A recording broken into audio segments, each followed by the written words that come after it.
Jesus, durante o seu tempo aqui na Terra, nos ensinou mais do que palavras. Ele viveu o amor ao próximo com gestos concretos, curando, alimentando, acolhendo e servindo. E esse legado continua vivo na Igreja através de ações que revelam esperança e cuidado a quem precisa. Mas para que essa missão seja cumprida, uma estrutura de suporte é essencial para voluntários que se mobilizam em catástrofes e apoio a ações sociais em todo o Brasil, realizadas pela Ação Solidária Adventista e pela ADRA. E tudo isso só acontece porque existem pessoas que contribuem nessa missão. E uma das formas mais diretas e práticas de fazer parte disso é através da recolta, que ajuda a sustentar esses projetos. Cada doação contribui para que a Igreja continue sendo presença viva onde há necessidade e urgência. Ao doar, você não está apenas ajudando, você está se tornando parte da estrutura que mantém esses ministérios solidários em movimento. E hoje, colaborar ficou ainda mais simples usando o aplicativo 7Me. E eu vou mostrar aqui para você, passo a passo, como você também pode colaborar. Olha só. Primeiro, você abre o seu aplicativo 7Me, acessa com seu login e senha e depois, no canto esquerdo embaixo da tela, você vai clicar na aba Igreja. Ao clicar, vá em Dizimar e Ofertar. Se você quiser fazer a sua doação na sua igreja local, é só clicar em Outras Ofertas, mas você pode trocar de igreja e escolher fazer a sua doação em qualquer templo da Igreja Adventista que você quiser. No caso, vamos manter a doação nesta igreja e clicar em Outras Ofertas. Depois, você clica em Outras Ofertas, rola a tela até a parte de baixo e você vai encontrar a opção Recolta. Clique nela, escolha o valor da sua adoração para a recolta, clique em Continuar. Você pode adicionar o seu dízimo, outras ofertas ou simplesmente confirmar para finalizar a sua doação. Depois, você escolhe se quer adorar usando Pix, Copia e Cola ou o cartão de crédito, finalizando a operação no seu banco de preferência. E pronto! Está finalizada a sua contribuição para a recolta. Lembre-se, você pode doar quando e quantas vezes quiser utilizando o seu 7Me. E assim, a sua generosidade se transforma em cuidado real, em ajuda concreta e em vidas alcançadas. Pois como disse Jesus em Atos 20:35, a maior felicidade é em dar do que receber. Faça parte, recolta. Juntos, nós somos a mão de Deus.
Muito bom dia, feliz sábado a todos, sejam bem-vindos.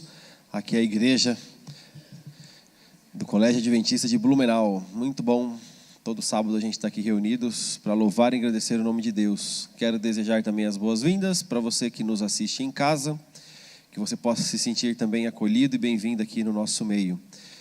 Você já desejou um bom sábado para quem está do seu lado aqui em casa? Ou aqui em casa, ó, aqui é a nossa casa, né? Tá certo. Então, dá um aperto de mão na pessoa que está do seu lado. Faz aí, de repente, um compromisso de orar por essa pessoa ao longo da semana.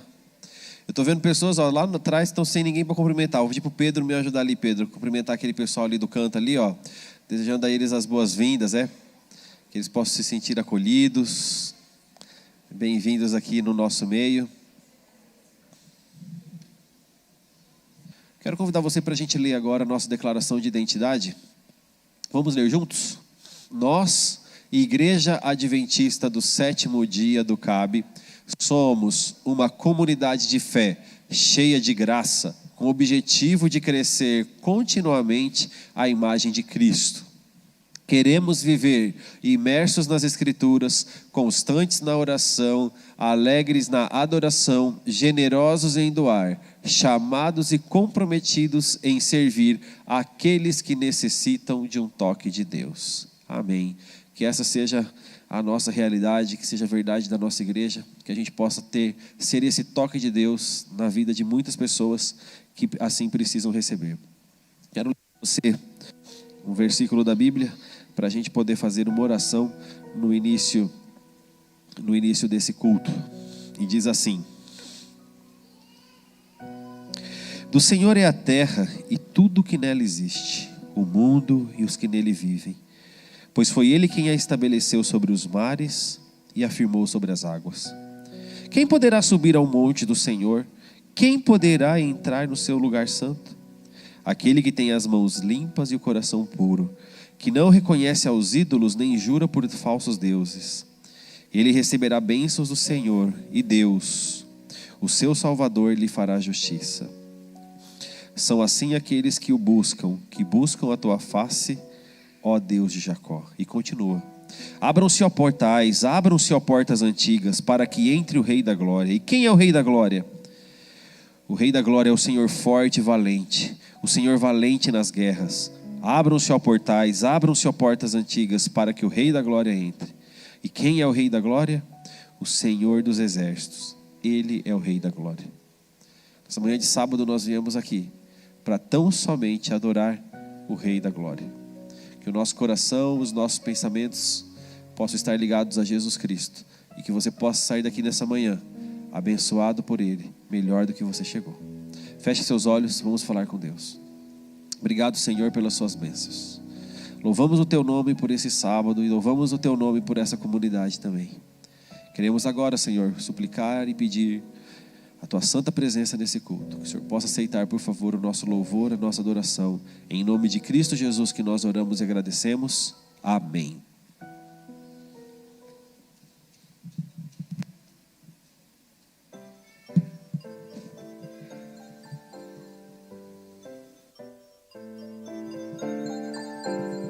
Chegou a hora de adorar ao Senhor. Chegou a hora de ouvir do seu amor. Lindas histórias que vêm ensinar a sempre em Deus confiar. Chegou a hora de adorar ao Senhor. Chegou a hora de ouvir do seu amor. Vem, amiguinho, comigo sentar. E vamos quietinhos ficar, prestando atenção em adoração. Feliz sábado! Eu não estou ouvindo. Feliz sábado! Ah, isso mesmo, feliz sábado, né? A gente já ouviu uma história lá no culto, né? Na nossa escola sabatina, e agora a gente está aqui na adoração infantil. E a história de hoje, você já sabe que é de Naamã. E é a cura do chefe. E a Amanda vai me ajudar, né, Amanda? Vai segurar o microfone, tá bom? para poder ler a história para vocês e mostrar um pouquinho sobre a história de Naamã, tá bom? A cura do chefe. O Eliseu disse, no versículo bíblico, lá em 2 Reis 5,19, vá em paz. Então, existia um comandante do exército da Síria, que ele era poderoso. Deixa eu mostrar ele aqui para vocês. Ele era muito poderoso e muito conceituado, e ele tinha muitas vitórias com Deus, muitas vitórias. Mas, nesse momento, ele não estava enfrentando uma vitória, ele estava enfrentando uma doença. E o nome dessa doença era lepra. Então, ele tinha o corpinho dele assim, ó, todo cheio de feridas, ó, cheio de feridas. Ele estava bem triste. E o nome dele é? Naamã. E o grande sonho dele era ser curado. Ele não queria mais ficar sentindo dores, nem ficar coçando as feridas. Também não queria que as pessoas ficassem olhando para ele, julgando ele por causa dessa doença. Mas, nessa história, tem um trabalho muito bonito, deixa eu mostrar aqui para vocês, de uma menina. Tem uma menina aqui, vocês estão vendo essa menina? É a menina cativa. Na história, lá na Bíblia, não fala o nome da menina. Só diz que essa menina foi trabalhar como escrava, menina cativa, eles chamavam. Foi trabalhar como escrava, junto com a esposa, lá para a esposa de Naamã. Porque Naamã era rico, ele era um rei, né? Então, ela foi lá trabalhar como escrava. E eles chamavam ela de menina cativa. A gente não sabe o nome dela. Então, a menina cativa disse para a esposa de Naamã que se Naamã se apresentasse para o servo de Deus, que era o Eliseu, deixa eu mostrar o Eliseu para vocês. Olha o Eliseu. Olha o Eliseu, ó. O Eliseu. O Eliseu era servo de Deus. Então a menina cativa falou que se o Naamã se apresentasse lá para Eliseu, para o servo de Deus, e obedecesse ele, aí ele iria ser curado. Então Naamã, a esposa de Naamã falou isso para Naamã. Naamã preparou tudo, né? Foi para lá com os servos dele. Olha só, o Naamã pediu ao rei da Síria para enviá-lo a Israel, a fim de ser curado. Ele não queria mais ficar assim, ó. Só que o rei da Síria, ele enviou uma cartinha lá para o rei de Israel, falando que Naamã queria ser curado, né, da lepra, né? Olha só, ele estava cheio de doença. Só que o rei de Israel não acreditou no pedido do rei da Síria. Ele não queria fazer esse favor para Naamã. Então, o profeta Eliseu sentiu no coração, e aí ele foi lá e pediu pro outro rei para que ele deixasse que Naamã fosse lá ver o profeta Eliseu, para ele ser curado, para Naamã ser curado. Então, Naamã não ia atacar as tropas dele, não ia atacar Israel. Então, como o profeta Eliseu é um homem de Deus, ele teve essa atitude de ajudar, de falar, né? Então, todos saberiam que existia esse profeta também em Israel. Naamã pegou todos os seus cavalos poderosos, os seus fortes servos, e eles se encontraram com o profeta do Senhor, nosso amigo Eliseu. Deixa eu mostrar o Eliseu de novo aqui para vocês, ó. Ele foi lá se encontrar com Eliseu. Quando Naamã chegou na frente da casa do profeta Eliseu, ele recebeu um recado. Um recado. Vá no Rio Jordão e se lave, mergulhando 7 vezes. Ah, só que aí, o Naamã, vocês acham que o Naamã ficou feliz que o profeta Eliseu só deu um recadinho? Não.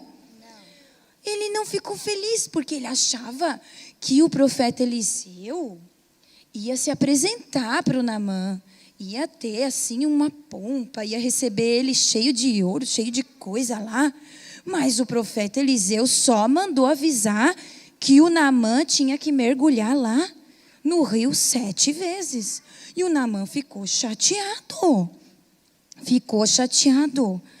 Imagina só ele, um rei, né? Não ser atendido pelo profeta. Olha só. Só que um dos soldados do Naamã, um dos soldados dele, que é o servo dele, disse assim, ó: meu senhor, se o profeta te disse para fazer outras coisas mais difíceis, você faria. Mas o pedido do profeta Eliseu foi simples, foi facinho, né? Só mergulhar lá no Rio Jordão 7 vezes, é só isso. Não é fácil? Então, como as feridas do Naamã já estavam por todo o corpo, lá dos pés até a cabeça, ele aceitou se mergulhar. Então, ele ficou um pouco preocupado. Ai, ai, ai. Ele ficou preocupado. Mas ele foi. Ele aceitou mergulhar no rio. E olha só o que aconteceu. Ele foi lá no rio. Olha o rio. Só que o rio não era assim, igual está nessa pintura aqui, limpinho assim. Ele tinha uma sujeirinha, sabe? Naamã estava desconfiado, porque o rio não era tão limpinho assim. E ele tinha essa doença no corpo dele. Ele estava assim, preocupado, sabe? Então, ele mergulhou. Olha só, lá dentro. Uma vez saiu. Ele olhou. Ai, meu Deus, eu ainda tenho a doença. Aí ele foi lá. Mergulhou de novo. Olha só, mais uma vez, e ainda ele estava doente. Aí ele estava respirando fundo, respirando fundo. Ai, meu Deus. Mas ele não desistiu. Ele foi lá. Ele não desistiu. Mergulhou de novo. Olha só, mergulhou de novo ainda, 3ª vez. 4ª vez. Ai, meu Deus, 5ª vez. 6ª vez. Aí ele pensou muito, ele ficou lá dentro da água, ele ficou falando com Deus. Mergulhou. E na 7ª vez, quando ele saiu curado. Ele não tinha mais a lepra. Ele confiou em quem? Deus. Em Deus. Mas ele teve que mergulhar as 7 vezes. Ele teve que obedecer a Deus. Porque vocês viram, ele tinha mergulhado 1, 2, 3, 4, 5, 6. Só na 7ª vez, que foi Deus que mandou o profeta Eliseu falar para ele, né? Que ele saiu curado. Crianças, eu quero perguntar uma coisa para vocês, para os adultos também. Vocês acham que o nosso Deus é o mesmo Deus de Naamã? É, né? Vocês acreditam que Deus pode curar, assim como Ele curou Naamã, todos que pedem?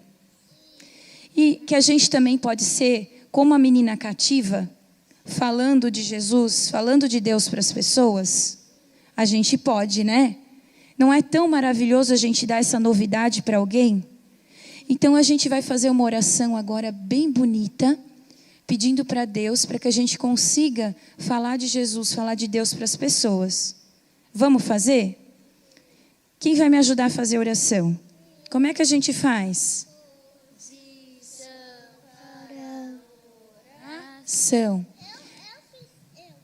Querido Deus, muito obrigada por essa oportunidade de estar aqui aprendendo sobre Ti. Que Tu é poderoso, maravilhoso e podes curar. Que todo momento, mesmo sendo difícil, o Senhor está juntinho da gente. Me ajuda a falar de Jesus para todos que estão ao meu redor. Em nome de Jesus. Amém. Agora tem um desenho que o professor Mauro vai entregar para vocês pintar, tá bom? Feliz sábado.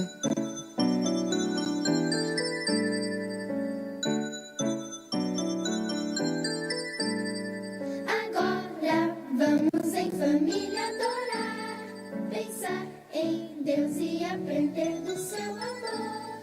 Oh, que alegria sentimos aqui. Bom dia, irmãos. Feliz sábado. Bela história, né? As crianças bem atentas ali à história de Naamã. Que bênção. Deus abençoe o futuro aqui da nossa igreja, né? As crianças. Amados, no último dia 15, eu completei o meu 20º ano de casamento. Para muitas pessoas pode ser irrelevante, mas para mim é uma data que foi muito importante, né? Passar esse tempo com a minha esposa. As pessoas perguntam assim, qual que é o grande segredo, né? Qual que é o grande segredo de estar juntos tanto tempo? Durante esse período, com certeza teve altos e baixos, né? Mas é gratificante poder comemorar essa data com a minha linda esposa. Mas qual que é o grande segredo, então? O amor é paciente, bondoso. O amor não arde em ciúmes, não se envaidece, não é orgulhoso, não se conduz de forma inconveniente, não busca os seus interesses, não se irrita, não se ressente do mal. O amor não se alegra com a injustiça, mas se alegra com a verdade. O amor tudo sofre, tudo crê, tudo espera e tudo suporta. Esse é o grande segredo. Deus é amor. E eles têm que estar no centro dos nossos relacionamentos. Apesar das dificuldades, dos problemas que o mundo nos apresenta, Deus, Ele tem que estar no centro da nossa vida, dos nossos relacionamentos e da nossa família. Especialmente aqui nós estamos hoje para orar pelas famílias. Não sei o que você está passando na sua casa, mas Deus sabe. E Deus pode restaurar, pode fazer qualquer milagre que você pedir a Ele neste momento. Então, com fé, na certeza de que Deus vai fazer o melhor para nós. Nós vamos nos ajoelhar, e você também que está em casa nos acompanhando, se ajoelhe comigo, vamos orar neste momento.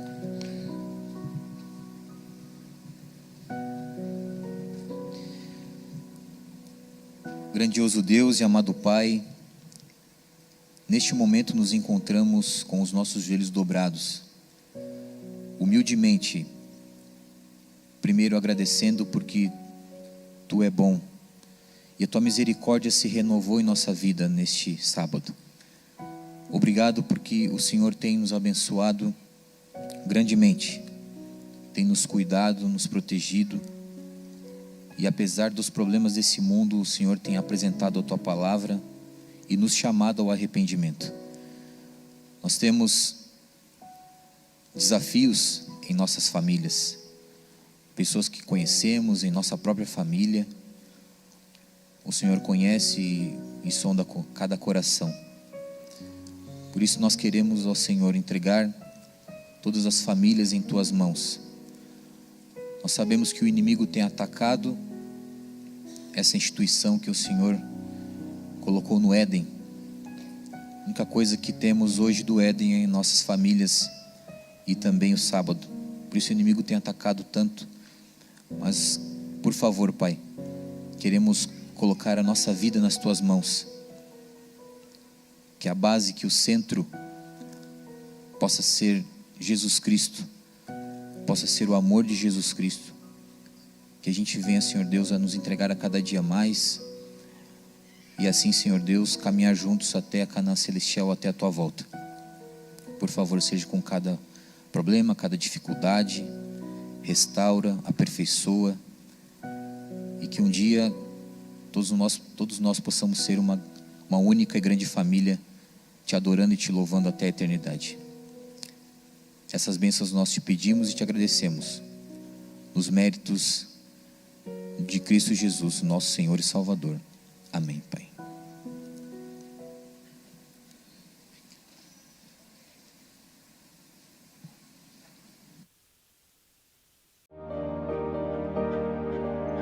Provai e vede, histórias de fé e fidelidade. História de hoje, o Deus do estágio impossível. Olá, meu nome é Xiomara Leone, eu tenho 23 anos e sou do Peru. Em 2021, onde tudo começou, ainda estávamos no meio da pandemia, quase no fim, eu acho, mas ainda tínhamos muitas coisas restritas, algumas empresas e lojas ainda estavam fechadas. Foi muito difícil porque era meu último ano na universidade. No último ano, fazemos estágios onde precisamos colocar em prática tudo o que aprendemos na teoria nos 4 anos anteriores. Foi muito difícil porque eu morava em Puerto Maldonado, que é uma cidade do Peru, onde não havia muitas empresas industriais grandes, empresas comerciais grandes ou conhecidas, porque tudo está situado na capital. Mas naquele momento comecei a pensar, quem está tomando o controle da minha vida sou eu, e não estou consultando a Deus sobre o que Ele quer para mim. Ajoelhei-me na minha cama e comecei a orar. Foi a oração mais longa que já fiz na vida.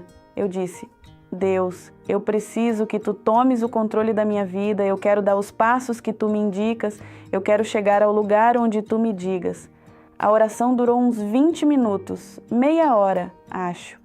Quando terminei a oração, senti-me tão feliz, minha fé naquele momento era tão grande, de verdade, porque senti como se aquela carga do estágio, faltando apenas 2 semanas para começar, tivesse sido tirada de mim. A diretora da minha faculdade comentou que havia 3 oportunidades de estágio no Brasil. Eu não tinha meu documento de identidade porque eu havia perdido, não tinha passaporte, antecedentes criminais ou outros documentos necessários para conseguir residência aqui no Brasil. E para você gerenciar todos esses documentos, você precisa de um documento de identidade. Bem, se Deus está abrindo esta porta, Ele também abrirá o resto. Então confiei novamente nele e foi assim que tudo começou. Faltando 3 dias para o voo, consegui 100% do documento de identidade. Como minha mãe estava voltando para Cusco, eu disse: Mãe, pode pegar meu documento e me mandar por voo? E ela disse: Sim, posso. Como o formato do documento de identidade mudou e era eletrônico, precisava de uma assinatura eletrônica para retirá-lo e agora tinha que ser o titular, ou seja, eu. Ela não conseguiu, mas poderia solicitar um duplicado, mas lá em Lima, onde eu estava. E ela disse que o duplicado poderia sair em 2 dias. Eu estava no carro naquele momento e perguntei ao motorista: onde fica a instituição onde se faz o trâmite do documento de identidade, que é a RENIEC? E ele disse: bem aqui. Então eu desci naquele instante e fui. E havia uma fila enorme, enorme, enorme. Mas o que fiz foi consultar o senhor da segurança que sempre está na porta. Perguntei se poderiam fazer trâmites de duplicados e em quanto tempo sairia. Ele disse que levaria 10 dias para sair o duplicado. Eu disse: 10 dias? Há muita demanda nesta temporada. Então pensei que tinha perdido o voo, pensando em muitas coisas como vou dizer à minha mãe? Amanhã começam os estágios, onde vou fazer? Vou perder 1 ano de universidade por não fazer os estágios. Não vou me graduar. Quando eu estava atravessando a rua, o senhor da segurança me chamou e disse que eu poderia consultar lá dentro, mas teria que ficar na fila. A senhora que estava primeiro na fila me deu seu lugar. Entrei e quando entrei, sentei e o atendente me entregou um papel para colocar meu nome e assinar. Ele me entregou o papel direto e eu quis falar, dizendo que só tinha ido consultar, mas ele não quis me ouvir, disse apenas para esperar um momento e foi embora. Voltou e me entregou o documento. Isso é tudo, ele disse. Eu fiquei surpresa, ele realmente me entregou o documento de identidade. Eu não podia acreditar, olhava a foto várias vezes, de frente, de trás, me perguntando se realmente era eu e se o documento era válido. Não conseguia entender, e isso foi um dia antes do voo. Tudo correu bem, graças a Deus. Trabalhei 3 meses como estagiária aqui na ARM e em março de 2022 voltei oficialmente ao Brasil já com o documento processado. As promessas de Deus sempre se cumprem e quando temos fé e confiança, não temos mais medos, inseguranças, ansiedades ou preocupações como eu tinha no início.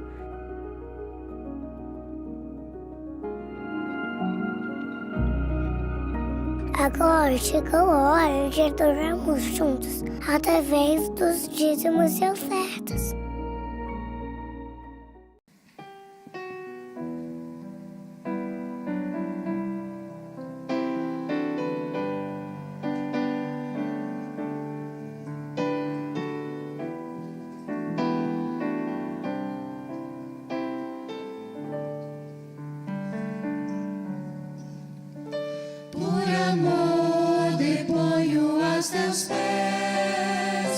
minha gratidão.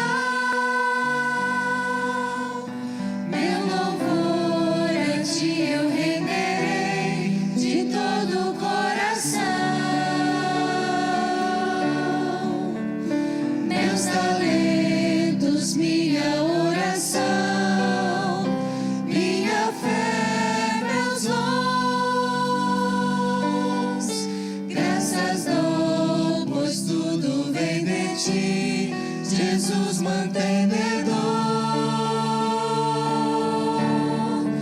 Venho a ti ofertar meu viver, meu coração, devolver o que pertence a ti, Senhor.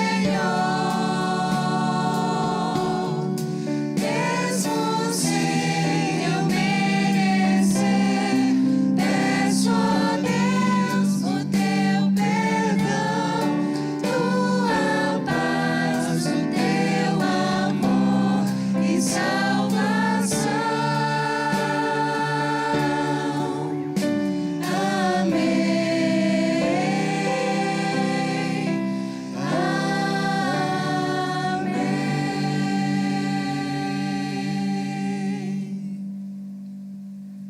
Todos os dias nós temos escolhas a fazer.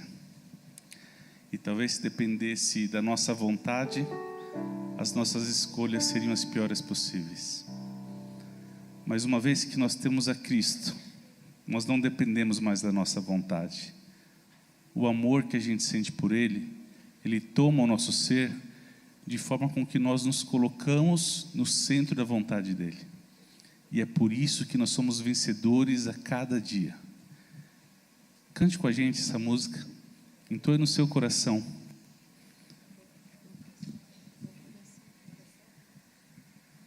Vamos orar rapidinho.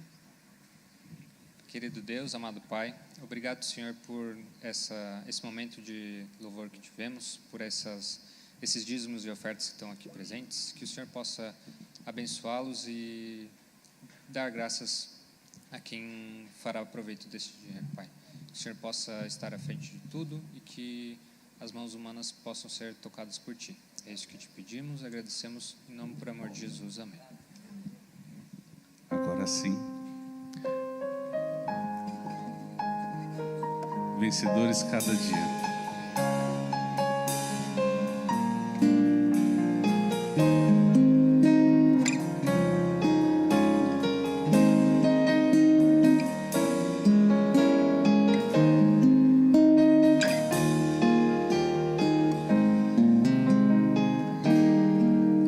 Há caminhos que parecem ideais para se seguir, há projetos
Agora nós vamos cantar a música de hoje em diante.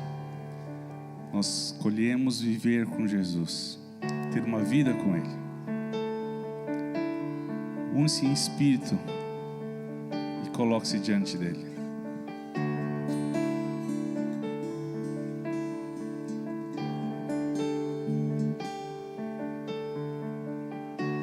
De hoje em diante escolho viver com Jesus, como um barco que alcança o porto, eu encontrei sua luz.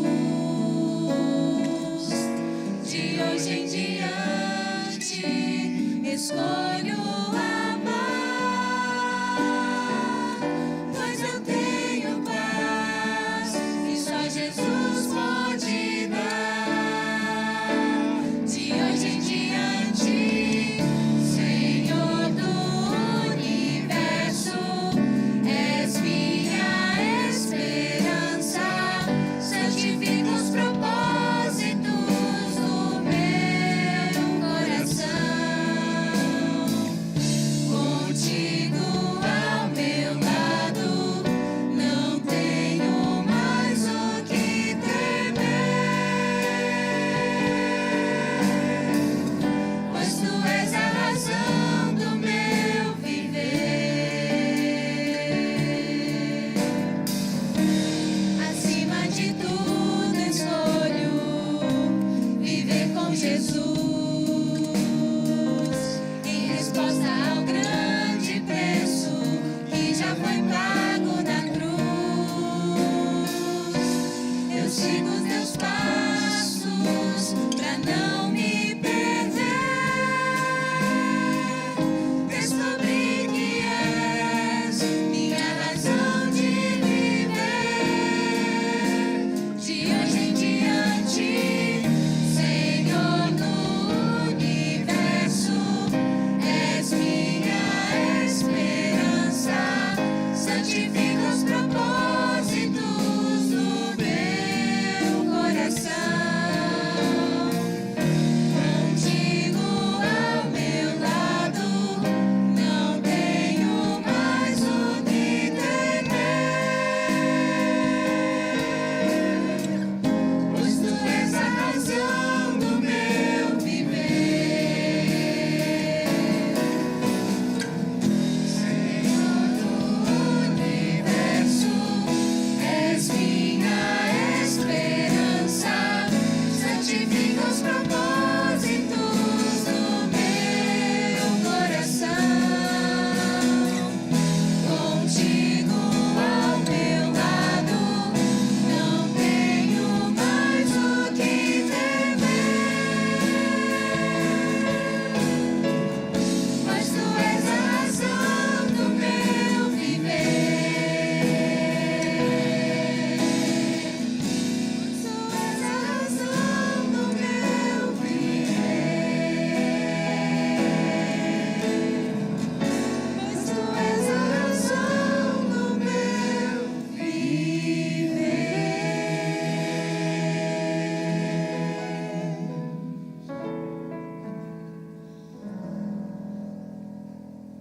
Nós temos 1000 razões para adorar a Deus, mas uma é especial. Deus é santo, santo, santo, santo, e Ele merece ser adorado pelas qualidades que Ele tem, pelas obras que Ele faz e por seu grande amor por cada um de nós. E esse é o momento que nós temos para nos levantar e erguer a nossa voz a Deus, clamando: Santo é o Senhor. Levante-se, vamos cantar.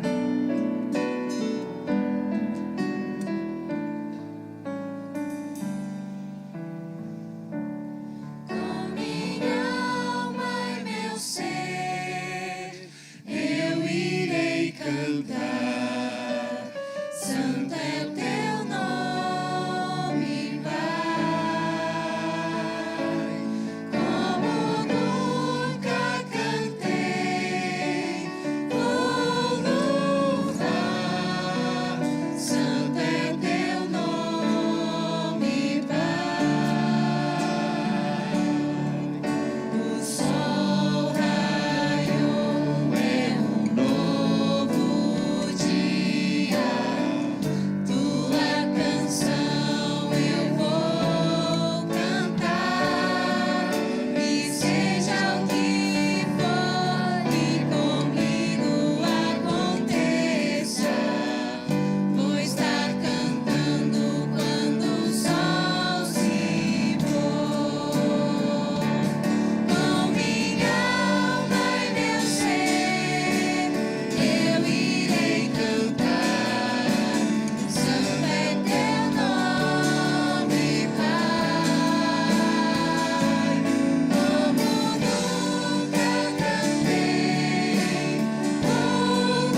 Olá, querido amigo, querida amiga, meus irmãos e irmãs em Cristo, que a graça e a paz do nosso Senhor Jesus estejam sobre você, sua família e todos os seus queridos. Para mim é uma grata satisfação poder estar aqui, pese embora virtualmente, mas em torno da palavra de Deus, crescermos juntos nesses momentos e para todos sempre. Para mim, poder voltar aqui nesta igreja do CAB é uma alegria. Por alguns momentos aí da vida, pertencemos a essa igreja, frequentamos essa igreja, e poder voltar aqui, compartilhar a palavra de Deus ainda mais, é uma imensa alegria. E para você também, que ainda não faz parte dessa comunidade, dessa igreja do CAB, muito bem-vindo, muito embora virtualmente, sinta-se abraçado, sinta-se abraçada por essa família na fé. A igreja do CAB é uma igreja que tem uma visão, busca crescer em graça com uma visão missionária, com uma missão, pregar o Evangelho, no contexto da tríplice mensagem angélica de Apocalipse 14, como a igreja adventista do sétimo dia no mundo todo. Queridos, gostaria de convidar-te a abrir a sua Bíblia no livro de Ruth. Ruth, capítulo 1. Já abriu a sua Bíblia aí? Tudo certo? Ainda não? Ruth, capítulo 1. Diz o seguinte o texto bíblico: no tempo em que Israel era governado por juízes, houve fome na terra. Por isso, um homem de Belém de Judá, saiu com a sua mulher e seus 2 filhos e foram morar para Moabe. O nome deste homem era Elimeleque, e sua mulher Noemi e os seus 2 filhos Malom e Quilom. Essa família era de Efrata, um povoado que ficava perto de Belém de Judá. Eles foram para Moabe, ficaram morando ali. Algum tempo depois, Elimeleque morreu, e Noemi ficou com os seus 2 filhos, que se casaram com 2 moças moabitas. O nome de uma delas era Orfa, e o da outra, Ruth. Quando já fazia 10 anos que estavam morando ali, Malom e Quilom também morreram, e Noemi ficou sozinha, sem o marido e sem os 2 filhos. Curve a sua fronte e vamos orar. Bom Deus e Pai, a sua palavra está aberta. E também abrimos o nosso coração, de modo que a sua palavra encontre um lugar seguro e realize as transformações necessárias na nossa vida. É o que te pedimos, em nome de Jesus, amém. Se você bem percebeu, o livro de Ruth começa com uma crise. Começa relatando uma crise. A crise de fome. Há alguns anos, há bem pouco tempo, o planeta Terra teve que enfrentar uma crise sanitária. Você ainda se lembra? A crise do coronavírus, do Covid-19. É uma crise sanitária que impactou de forma direta ou indireta a quase todo morador do planeta Terra. Porém, o texto de Ruth, aqui no capítulo 1, está narrando sobre uma crise de fome. A Bíblia diz que houve fome na terra. E eu gostaria, junto contigo, meu irmão, minha irmã, entendermos esse texto bíblico no contexto imediato e também fazendo aplicações relevantes para a nossa vida hoje. Olha só, houve fome. A crise era de quê? De fome. E um homem, em meio à crise, um homem de Belém, é aqui onde eu preciso da sua ajuda agora. A palavra Belém é uma palavra composta por justaposição. São 2 palavras juntas que acabam formando uma só. Beit Lehem, é assim no original hebraico. Beit Lehem, Belém. Beit, casa, Lehem, pão.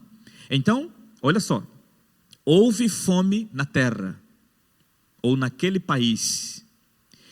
E um homem de Belém, agora lembra o significado de Belém? Casa do pão.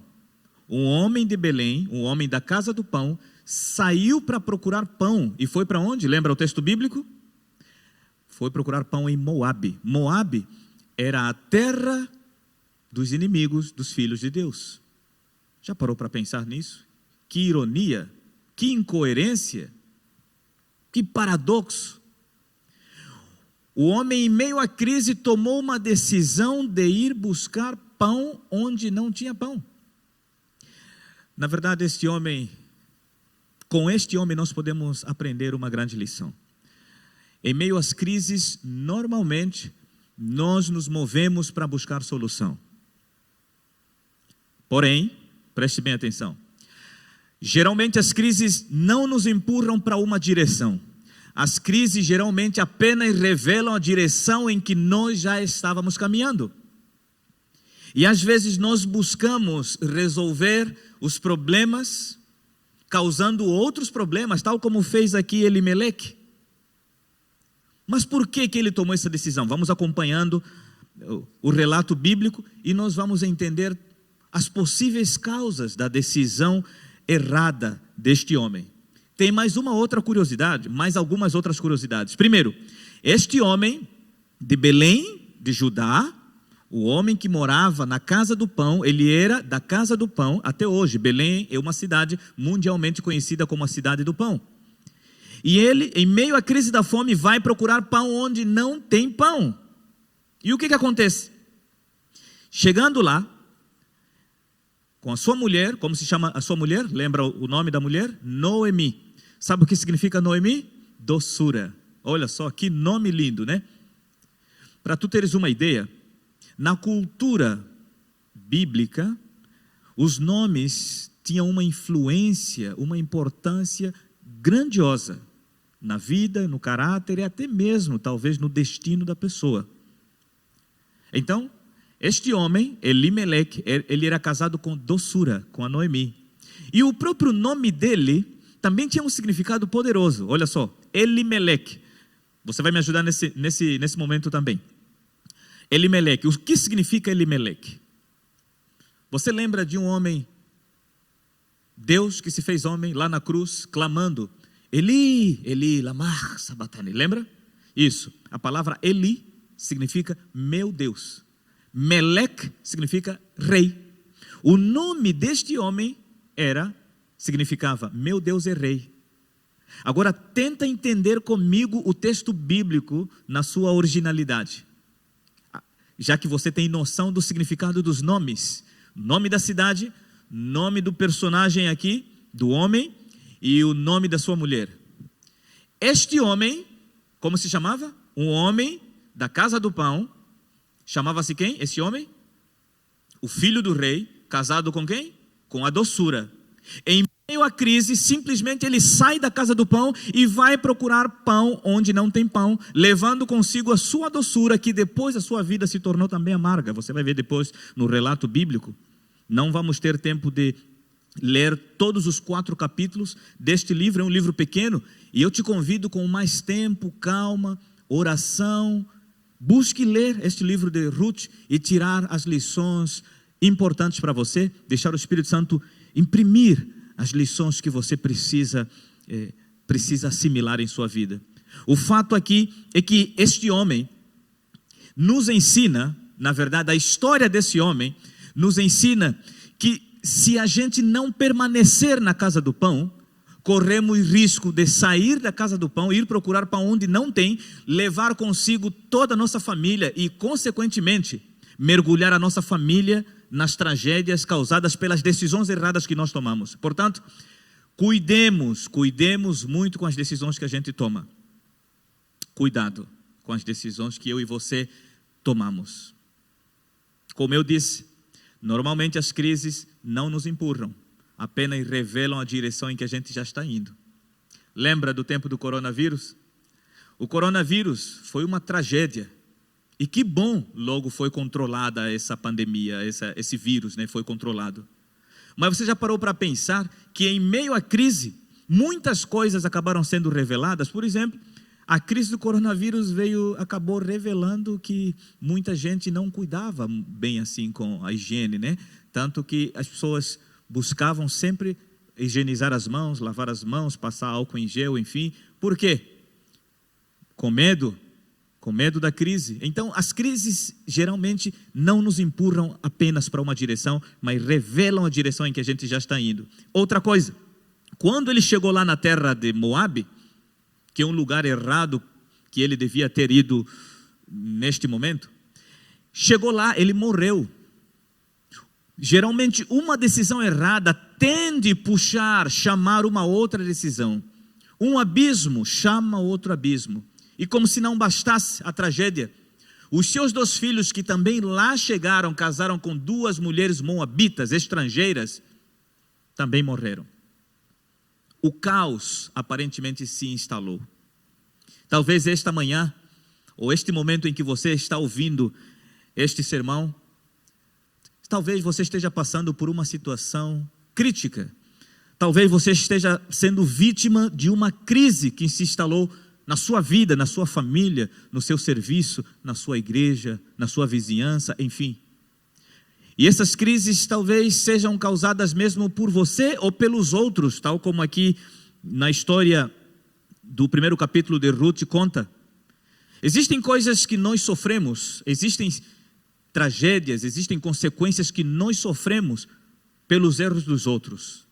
Mas também existem tragédias ou sofrimentos que nós temos que passar pelos nossos próprios erros. Portanto, haja humildade, confissão e abandono dos nossos erros, dos nossos pecados.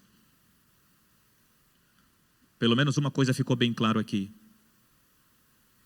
Decisões erradas geralmente geram consequências duras. E este homem chegando lá, acabou morrendo. Se o livro de Ruth terminasse aqui, seria um livro triste. Mas eu quero te garantir, partindo aqui para o final, de que o livro de Ruth é um livro de esperança. É um livro que traz para mim e para você a esperança de um Cristo que veio, morreu, ressuscitou, ascendeu para o céu e prestes está a voltar. Quando chegaram então lá, depois que essa crise se instalou, Noemi, a doçura, começou a sentir a sua vida cada vez mais amarga. Se você ler bem o capítulo 2, 3 e 4, você vai entender que Noemi começou a sentir a amargura da vida. Olha só, ela, Noemi, a doçura, vivendo como viúva, pobre, estrangeira e órfã. Ela era órfã, viúva, pobre e estrangeira. Ou seja, na Bíblia tem um conceito que os estudiosos chamam de o quarteto da vulnerabilidade. Eram aqueles que eram órfãos, pobres, estrangeiros e viúvas. E na Bíblia você pode ver Deus sempre apelando, chamando o seu povo para cuidar de todos. De modo especial, destes que faziam parte destes grupos aqui.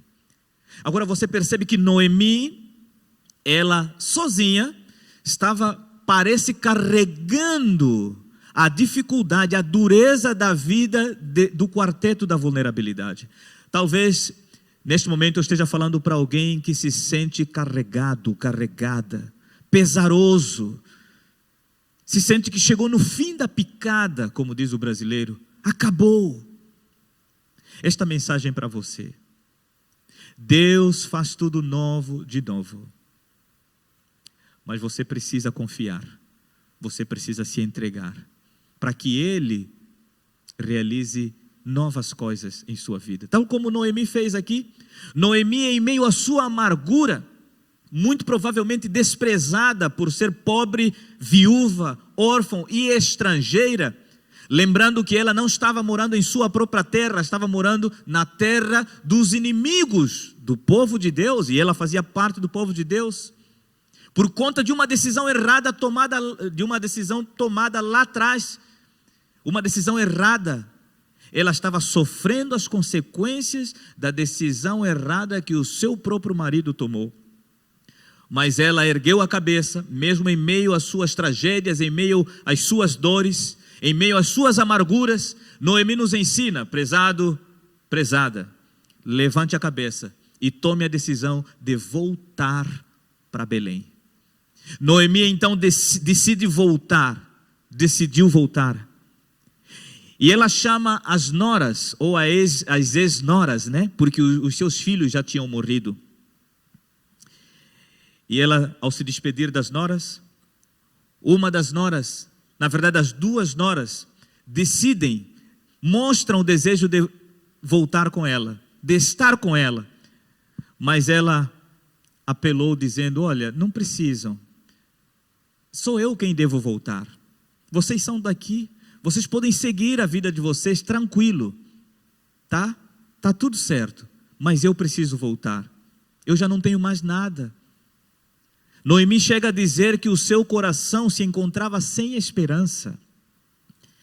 Foi quando uma de suas noras então disse, tá bom. E ela ficou, a órfã. Só que uma outra nora chamada quem? Noemi, ela tomou uma outra decisão, uma decisão além. Eu costumo dizer que a Ruth, ela tinha duas noras, né? A Noemi tinha duas noras, lembrando aqui. Uma órfã e outra Ruth, que tem o nome do livro. A Ruth andou a segunda milha, eu costumo dizer assim. Ela não se contentou apenas em andar uma milha só. Andou a segunda milha. Queridos, para que Deus faça tudo novo de novo em nossa vida, para que Deus faça tudo de novo na nossa família, eu e você precisamos ser aquelas pessoas que andam a segunda milha. Deixar de viver a vida medíocre. Porque às vezes nós queremos ser medíocres, mas desejando resultados altos. Não tem como ter um futuro excelente enquanto o nosso presente é medíocre. Precisamos aprender a sonhar alto, dar o nosso melhor e confiar em Deus. Foi isso que Ruth fez. E ela então, diante da sua sogra, declara, eu vou contigo, sogra. O teu Deus será o meu Deus, o seu povo será o meu povo. Onde tu pousares, eu também vou pousar. Que parceria, né? Que parceria. Num mundo, numa sociedade em que há muita piada entre sogra e nora, nós encontramos aqui na Bíblia um exemplo de parceria, amizade, fraternidade, um exemplo de comunhão entre uma nora e uma sogra. E então elas duas voltaram. Ao voltarem, diz aí a história, nos próximos capítulos aí de Ruth, que enquanto ela chegava na cidade, a Ruth e a Noemi, Ruth e Noemi, enquanto elas entravam na cidade, os conterrâneos, principalmente as mulheres, foram buscar recebê-la, cumprimentando, dar as boas-vindas. Noemi, que bom você voltou. E ela dizia assim, não me chamem mais Noemi. Lembram o que significa Noemi? Doçura.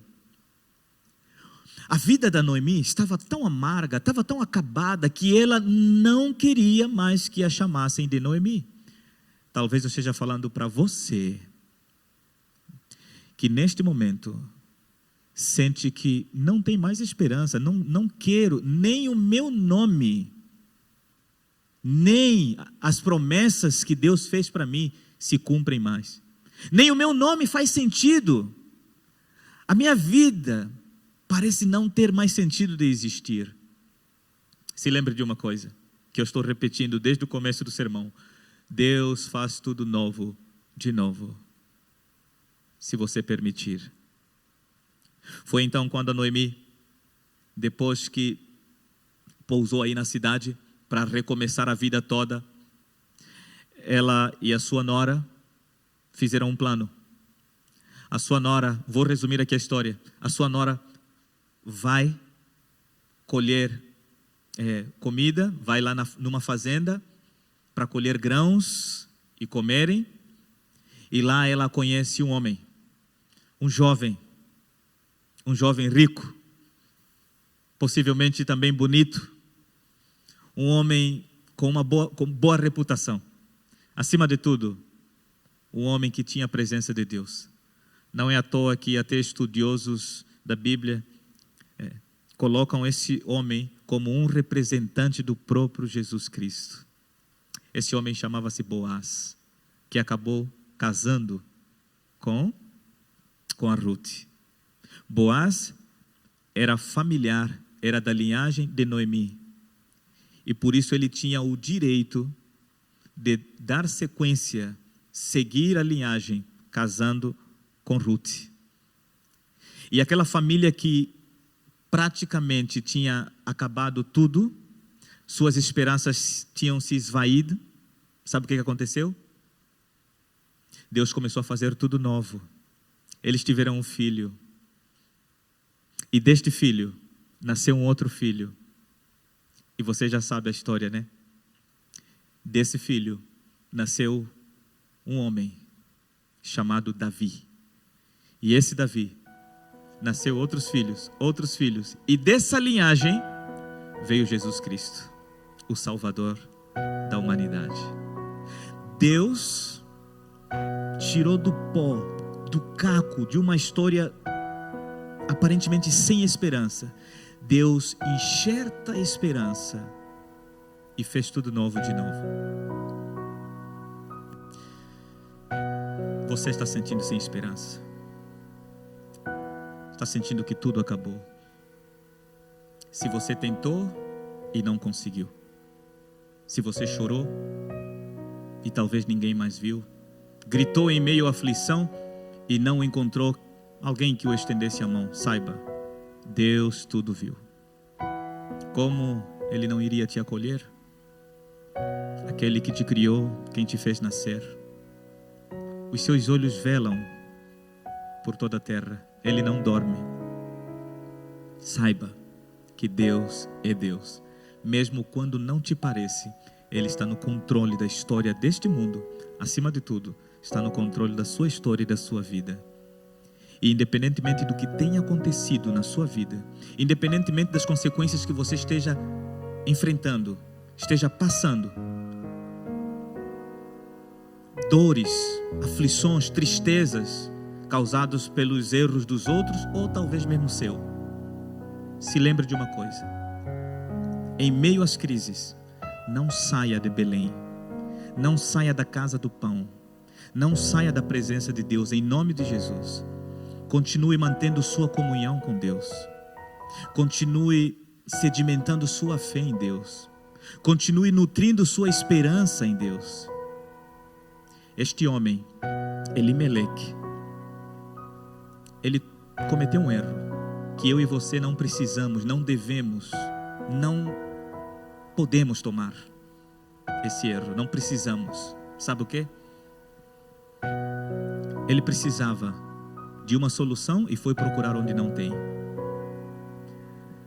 Quantas pessoas hoje, em meio à crise, abandonam a Deus, abandonam a fé, abandonam a igreja, abandonam a comunidade de fé, a família na fé, porque se decepcionaram por alguma coisa, porque encontraram alguma dificuldade, porque se desgostaram com uma situação e acabam indo procurar pão onde não tem alimento. O mundo, querido, não oferece nada que preencha o nosso vazio, apenas na presença de Deus. Permaneça na presença de Deus e se lembre, Deus vai fazer tudo novo de novo. Ele já está fazendo. As tormentas vão passar.